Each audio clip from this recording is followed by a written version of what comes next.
Hey guys, Dylan from Noble Records coming at you with another video. So this is a different type of video. I don't normally make videos about murders and things like that. I usually, like my YouTube channel, the trajectory is all positive. Like everything, I try to put positivity out there. But a good story is a good story, you know what I'm saying? I had a pretty crazy thing happen a few years ago where I bought a serial killer's record collection. I have not talked about it until now. I was a little disturbed by the whole thing when it happened a few years ago, and I didn't feel comfortable making a video about it. And then the past few years I've been thinking about it, and I just think the story should be told. I don't know what else to say. I think it deserves to be told. I've told a few people in the past, like just in passing or whatever, but to put it out there on the internet is pretty crazy. This story is about a serial killer who was from Monroe, which is the nearby town. I grew up in Monroe actually, and I've never heard of him before. Like I live there, and I'd never heard of him. All the court records were sealed and stuff, so we'll get into the story and all that stuff. But this is not probably a story that you've ever heard. If you're into like true crime and all this stuff, it's not out there. People don't know about it, but it's a bona fide serial killer type situation. So I've thought about how I wanted to address the video. There's part of the story that if you're not, if you don't like things like true crime or whatever, then you probably wouldn't want to listen to the second half of this video. First half of this video, I'm going to tell you how it happened, how I got the collection, what was in it, stuff like that. The stuff that my regular viewers that are into records would want to hear.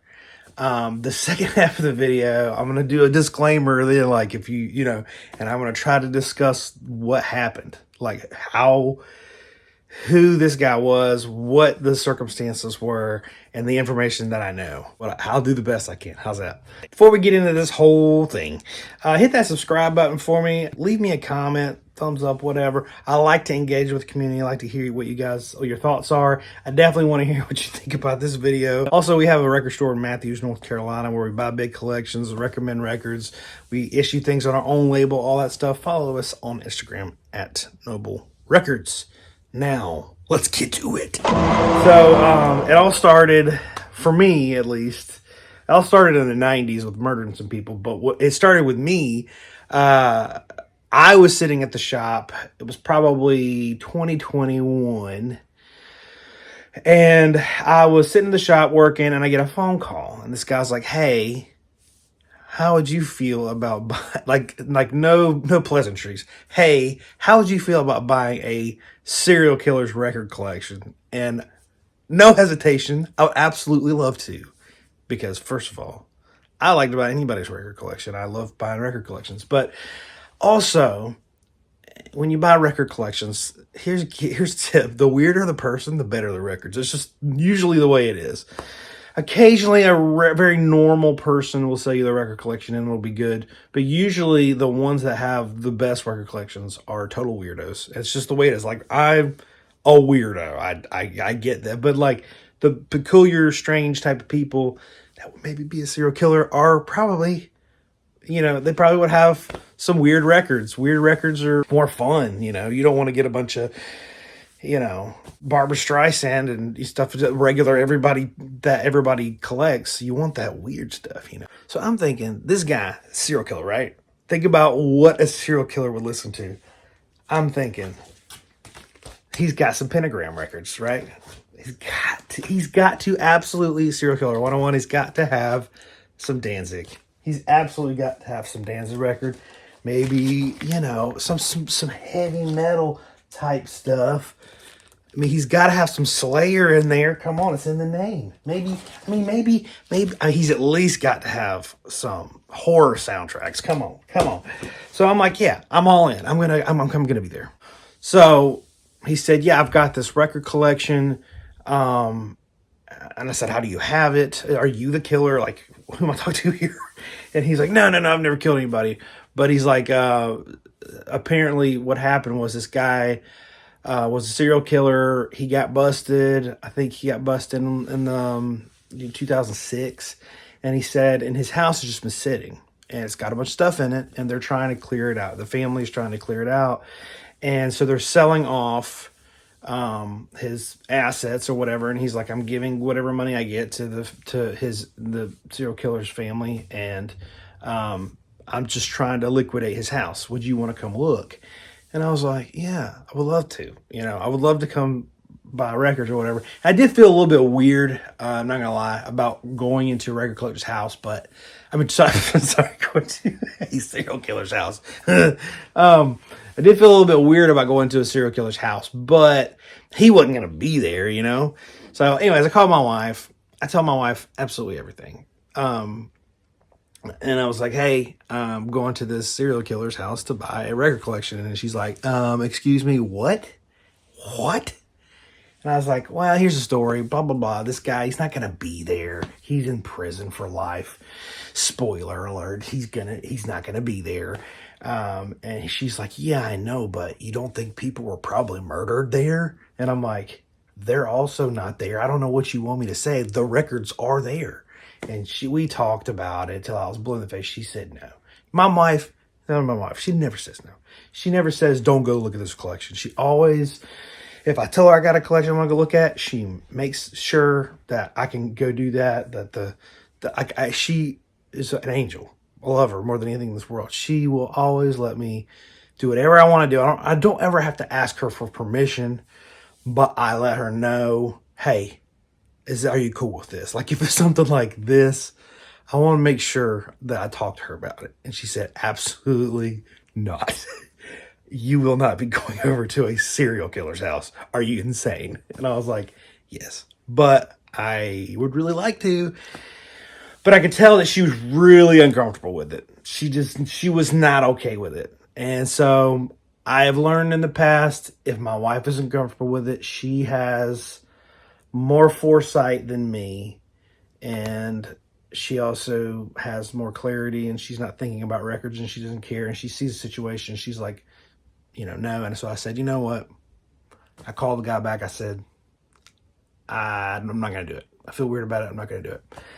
So he's like, all right, whatever. And didn't hear from him. A couple weeks passed by. No big deal.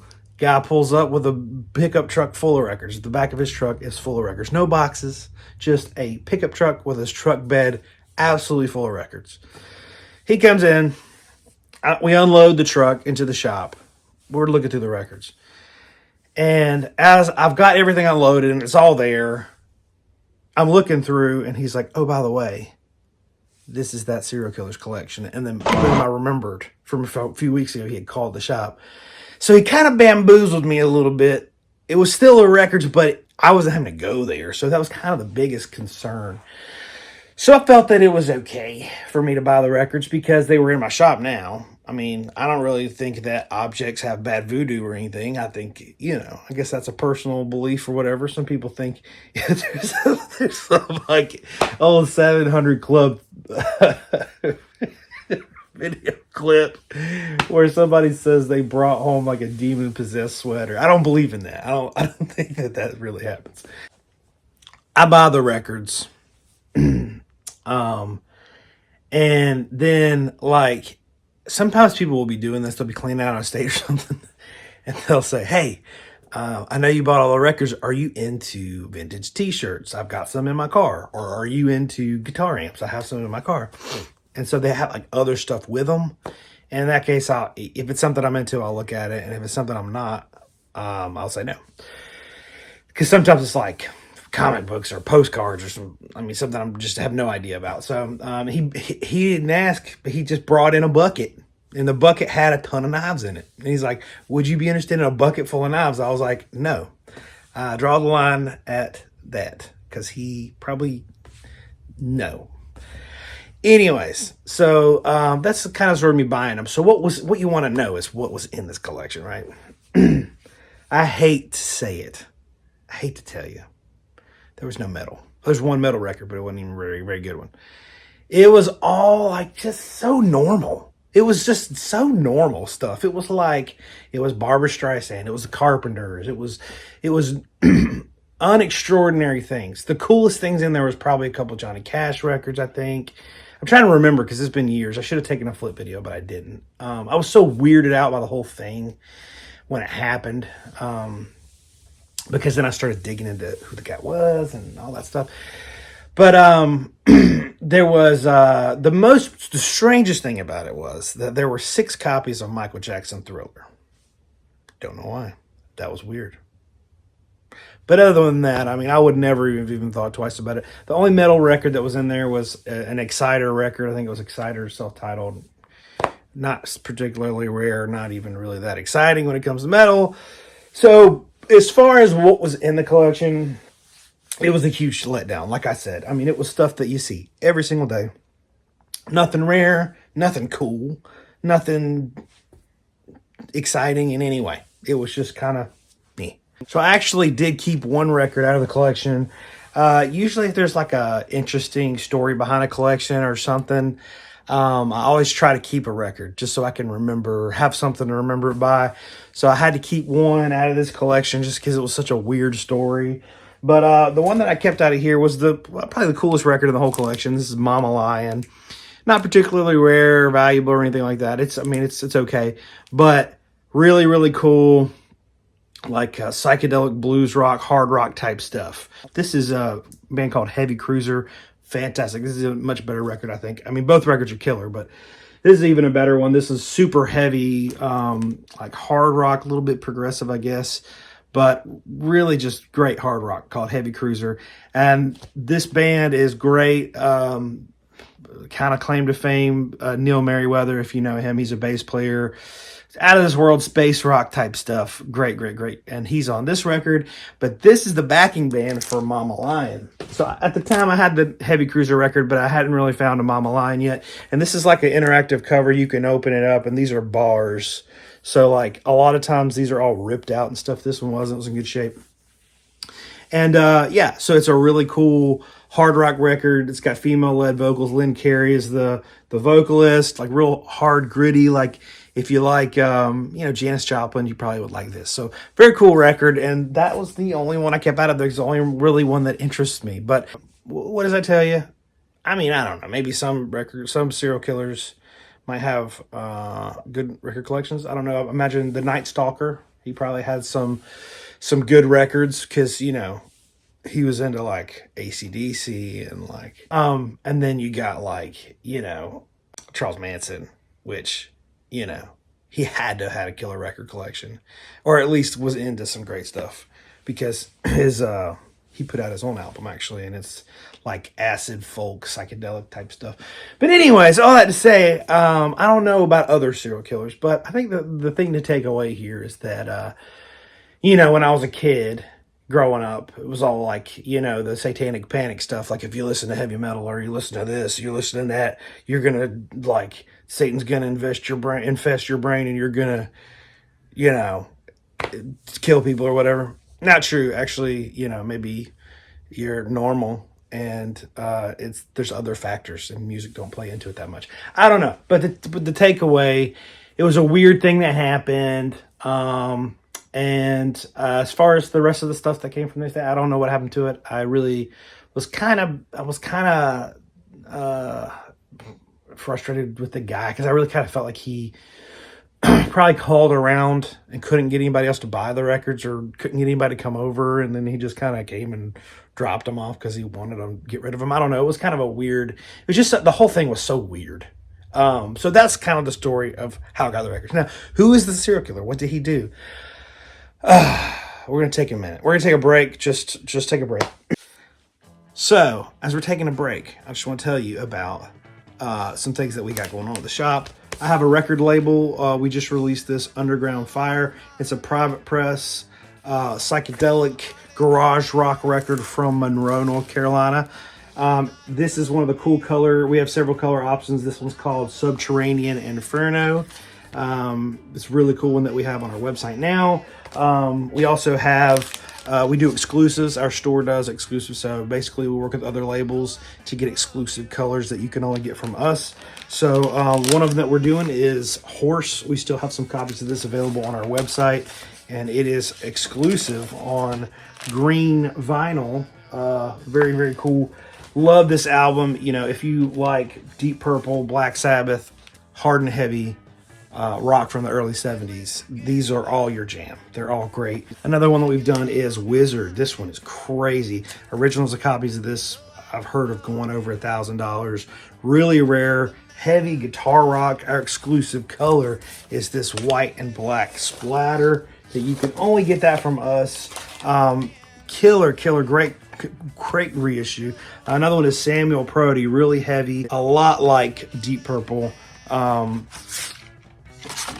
with purple vinyl. And then the last one I'll show you is one we just did. This is Keith Noble, No Compromise. Keith Noble was a member of Sigma 6 and the Abdabs, which were the Pink Floyd, the pre-Pink Floyd bands. So it's what kind of Pink Floyd evolved from. So he was involved in like the early process. This is like a folky, like acid folk type record. Very cool.